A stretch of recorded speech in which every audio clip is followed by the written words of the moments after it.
Tanda tangan Bosman itu pakai nama jelas dan akhirannya naik. Itu bagus. Namun buletan besar di atas huruf P dan sambungan K yang ribet membuat jalan hidup selama ini tidak mulus walaupun terus naik.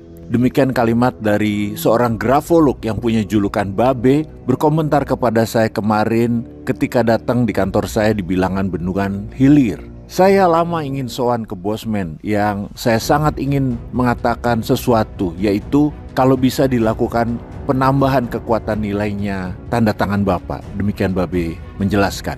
Oke, sebentar kita jeda diskusi tentang saya, itu nggak penting. Karena dalam diskusi sambil santai sore kemarin, saya buru-buru memotong dirinya yang telah merubah ribuan orang perjalanan kehidupan ke depan, yaitu para kliennya, dari keterpurukan menjadi naik, menjadi membaik dalam waktu yang cepat. Bahkan secara ekonomi meningkat tajam, seperti bebas dari hutang dan dapat banyak cuan hanya dengan merubah belief system atas self-concept dirinya menjadi seorang yang baru, yang progresif, hanya dengan merubah tanda tangan. Di mana saya melanjutkan diskusi dengan pertanyaan. Biasa, pertanyaan saya selalu vulgar. Bagaimana dengan tanda tangan Pak Jokowi? Maka dia pun menjelaskan bahwa tarikan turun ke bawah di ujung tanda tangan Pak Jokowi menandakan bahwa ujung jalan kehidupan Pak Jokowi yang akan menurun sangat drastis, sangat tajam ke bawah. Di mana sang Babe ini kemudian menjelaskan beda dengan tanda tangannya Pak JK Yusuf Kala yang di depan naik dan di belakang naik. Pak JK jadi pengusaha sukses, lalu jadi wapres, dan ketika tidak menjabat kembali, tetap jadi pengusaha yang bahkan lebih sukses. Pak Jokowi namanya memang meledak, namun tanda tangannya, kalau Pak Jokowi ubah akan merubah juga jalan hidupnya. Namun dengan yang ada sekarang, ke bawah dengan tajam, itu adalah gambaran sejauh ini. Apakah karena itu Pak Jokowi akan meninggalkan hutang besar? Walau alam. Itu misalnya. Atau dia membuat kekeliruan besar sehingga menukik tajam ke bawah negara yang akan ditinggalkannya. Apapun itu kita lihat saja analisa tanda tangan tersebut ke depannya. Kemudian saya pun bertanya, bagaimana dengan Pak Prabowo? Di mana kita melihat bahwa tanda tangan Pak Prabowo huruf P-nya besar di atasnya menandakan beban berat dalam perjalanan hidupnya Pak Prabowo, karena itu selalu terjadi berulang-ulang. Namanya dicemarkan di peristiwa 1998 misalnya. Sampai sekarang juga pada saat menjabat, dia dibebani hutang yang sangat luar biasa besarnya. Juga ditinggalkan neraca perdagangan minus, serta beban impor yang semakin menjadi parah. Itu pun kalau bisa Pak Prabowo ubah tanda tangannya menjadi PS saja, dengan huruf S-nya diangkat ke atas ujungnya. Demikian dia berkomentar, sembari kita membuka Google akan tanda tangan orang besar tersebut, yaitu Pak Jokowi dan Pak Prabowo. Lalu saya iseng bertanya, maaf nih Be, kan sudah 23 tahun menganalisa tanda tangan dan banyak lagi.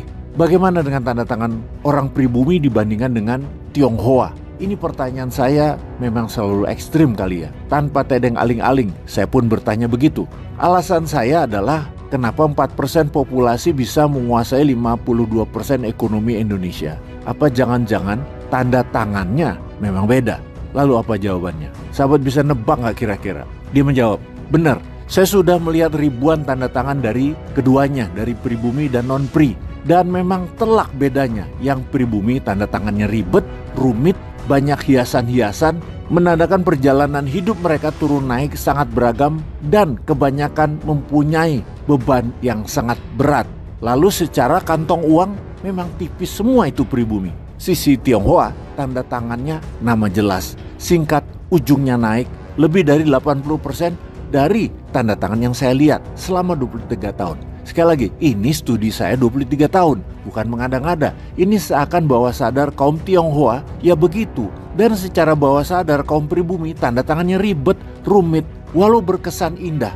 Namun kebanyakan tidak terbaca jelas nama mereka, menjadikan atau menandakan self-concept mereka tidak punya kejelasan. Self-concept adalah bayangan diri sendiri atau cara kita melihat diri sendiri. Kalau self-image adalah citra diri dari orang lain melihat ke kita.